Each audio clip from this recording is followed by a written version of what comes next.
يتيم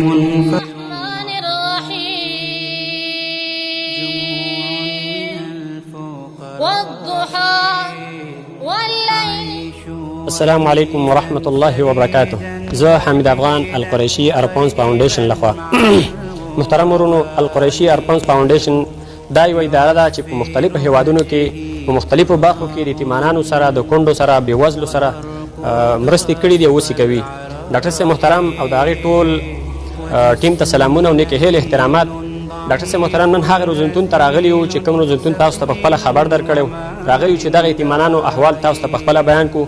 نو د روزنتون مشر مولوي صاحب کشاف نو هغې نه غواړو چې د دې مدرسې احوال او هغه مشکلات تاسو سره په خپله شریک کړي.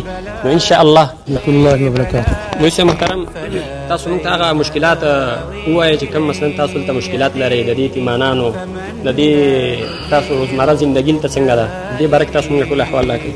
ځینې مشکلات شته دی چې د هغې وجې نه لکه د برق سیستم کمزور و، هغه چا کفاله وکړه او کومک یې وکړه، د برق سیستم یې جوړ کړه. د هغې نه علاوه زمونږ د ماشومانو المارېګانو ته ضرورت دی. د هغې نه علاوه زمونږ د 30 کسه یتیمانان چې دي دا کفاله نشته دی او د 500 کسانو کفاله شوې ده.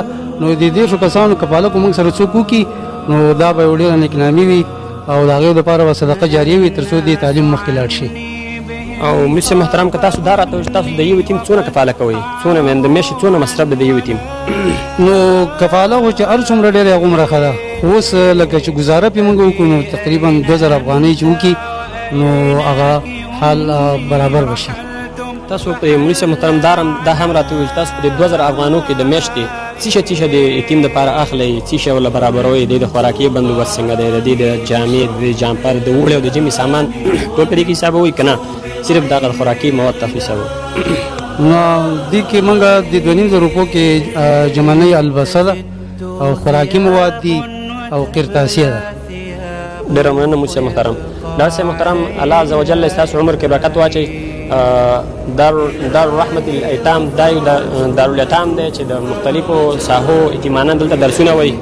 نو تاسو ټول ټیم نه مو هیله دا ده چې دې یتیمانانو په هغه کفالت کې دوی سره برخه واخلئ چې مثلا دا یتیمانان چې 30 یتیمانان دي دوی وایي چې موږ سره په دې کې کفالتونه نشته دی. د یو یتیم کفالت چې دی 2500 افغانۍ دی چې په دې کې د یو د جمع او د اوړي سامان دی او خوراکي مواد دي او قرطاسیه ده. نو تاسو د ټول ټیم نه مو هیله ده چې دغه یتیمانو په کفالت کې دې سره همکاري وکړئ. السلام علیکم ورحمة الله وبرکاته.